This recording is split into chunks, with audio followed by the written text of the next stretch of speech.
This episode of Young Blackjack takes place only 4 years after the treaty that gave black people rights in America. And what I mean with that is that before this was signed, they couldn't eat at a restaurant where white people was eating. However, now they can eat at a restaurant where white people is eating, and it revolves around a guy called Johnny who is black and he cannot feel pain, which is shown in this episode. And oh man, that was nasty because he is actually being talked to by two black protesters who want him to basically come with them and be violent so they can get through their cause because black people were still not treated right in schools and jobs because black people, like in the Vietnam Wars, they were sent to the most dangerous front lines, etc.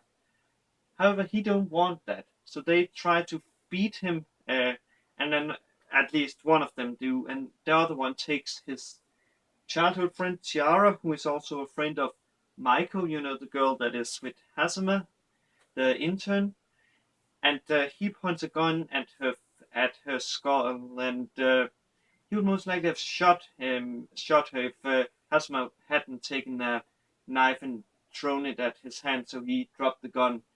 However, she still gets shot. However, that's only in the sides thanks to Johnny struggling with the other guy who was beating him.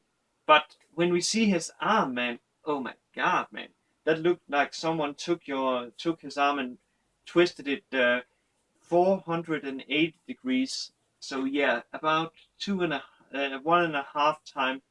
So yeah, and from what we have been told by Rosenberg, a doctor who operates on him, his bones are actually hitting into a nerve which would, at normal people, send them basically into what's called, basically, they would collapse from the pain, basically. They would black out, to be exact. However, he doesn't feel pain, as we find out. And first, Hasama, he actually thinks that he suffers under a disease where people don't feel pain. And that is actually very dangerous because most of those that suffer under it doesn't reach adulthood because if they are like ill, like stomach ache, like food poisoning or stuff like that, or if they get a dangerous cut, they don't feel the pain.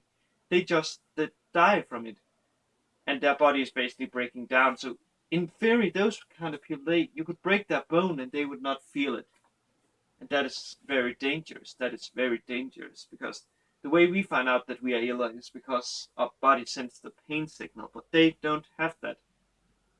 And yeah, there's currently, as far as I know, no cure for this. I'm not sure because I've not looked into this disease because it's genetic. So yeah, and Maiko, she goes as far as saying to Hazmat that they should try to treat what's it called, Johnny, so he can have a proper body. And Hazmat gets angry because that is kind of saying that there's something wrong with his body, and there isn't anything wrong with his body. At least you could not say that because his body is proper. He's fine, except he cannot feel pain. You could also see that as a sign that she basically says that, or well, some people could see that as a sign of her saying that he's basically not white, so there's something wrong with his body. However, that is racism, and we really shouldn't endorse that. We should really not endorse that.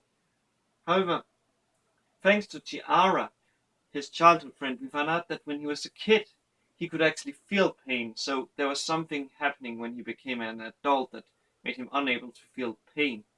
And him being unable to feel pain has actually earned him the nickname Immortal Johnny because he basically stands up no matter how many times he has been beaten by the police or those that are sent to stop the protest. However, this makes Tiara very sad because if he was to die, she would be really sad because I presume she likes him. Even though she says to Michael that isn't the case, I'm pretty sure she likes him. And Johnny, he agrees to basically having what's it called, Hasama examine him and try to find a cure. However, if he can't find a cure in those 3 days that Hasama and Michael are allowed to stay in Chicago, he must just give up. he must just give up. However, from the ending, we see Yabu arriving at America with a guy, and apparent from what I understand from this, you know, ending talk, that guy he actually finds the cure for whatever Johnny is suffering from. But it's going to be really interesting to see what is going to happen. What is going to happen with Johnny? And luckily, I can actually watch it tomorrow if I want to. But I think Shonen Sample is coming out, so I sadly won't be able to watch that until next week if I'm very unlucky. But if I'm lucky, maybe this week. But with that said, have a good day, good night, wherever you are, and I will see you later, guys. Cheers.